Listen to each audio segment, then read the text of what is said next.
नमस्कार मेरे प्रिय श्रोताओं। भक्ति मार्ग चैनल में आपका हार्दिक स्वागत है। आज हम सुनेंगे पौष मास के कृष्ण पक्ष की पावन सफला एकादशी व्रत कथा। इस कथा को श्रद्धा से सुनने मात्र से पापों का नाश और पुण्य की प्राप्ति होती है। कृपया कथा प्रारंभ होने से पहले वीडियो को लाइक करें, चैनल को सब्सक्राइब करें और भगवान विष्णु का स्मरण करें।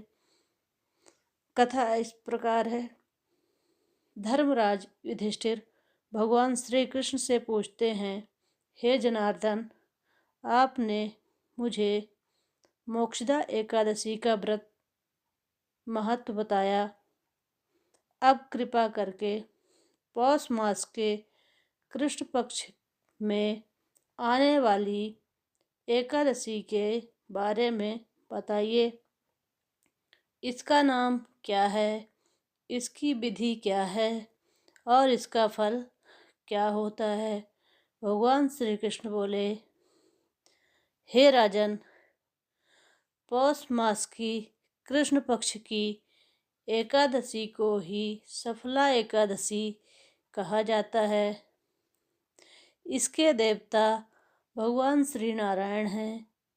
यह व्रत सभी व्रतों में श्रेष्ठ है और जो श्रद्धा से यह व्रत करता है वह मुझे अत्यंत प्रिय होता है। कथा सुनो। इस प्राचीन काल में चंपावती नगर में महिष्मान नामक राजा राज्य करता था। उसके 4 पुत्र थे। उनमें सबसे बड़ा पुत्र लुम्पक अत्यंत दुराचारी था।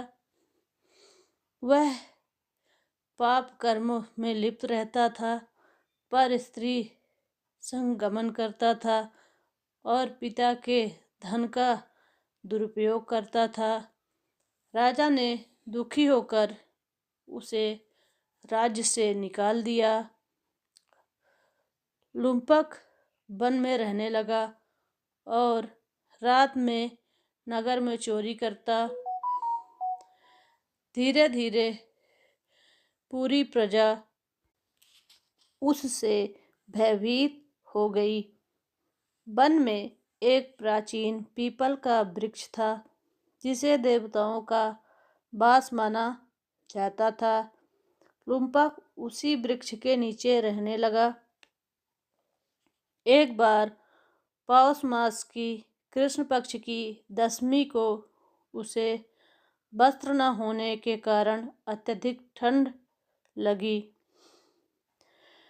पूरी रात वह सो भी नहीं सका। अगले दिन एकादशी को भूखा प्यासा पड़ा रहा।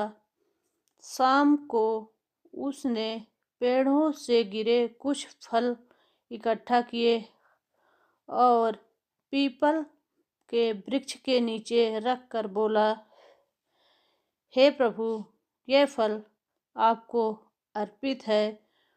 उस रात भी वह दुख के कारण जागता रहा।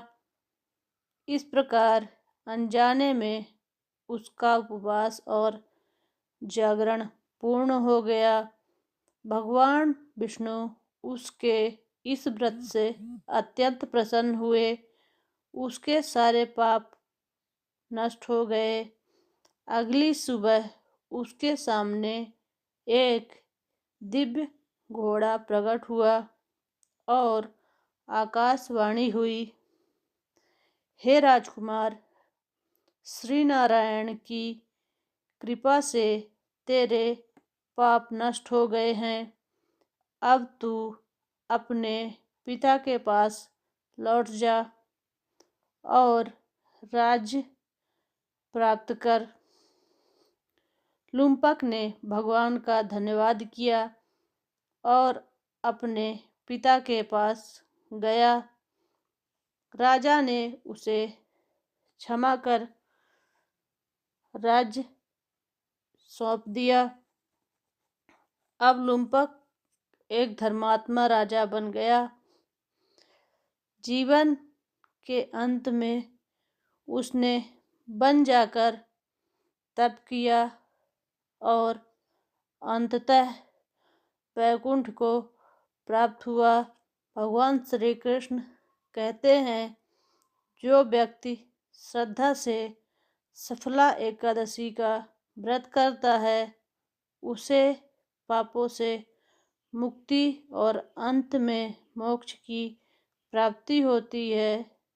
इस कथा को पढ़ने और सुनने से अश्वमेध यज्ञ करने के बराबर ही फल मिलता है। जय श्री भगवान विष्णु भगवान की जय। कथा समाप्त हुई। अब आप भगवान विष्णु की आरती कर सकते हैं। आरती करने के बाद आप हाथ जोड़कर कहें, हे प्रभु, जाने अनजाने में पूजा और व्रत में हुई भूलों के लिए मुझे क्षमा करें। मन ही मन में कहें, हे भगवान विष्णु, मैंने श्रद्धा से आपका व्रत किया, कृपा करके इसे सफल कीजिए। कथा के बाद इनमें से कुछ भी दान शुभ माना जाता है। फल, अन्न, चावल, गेहूँ, वस्त्र, दक्षिणा, गरीब को भोजन, भगवान को भोग अर्पित करें।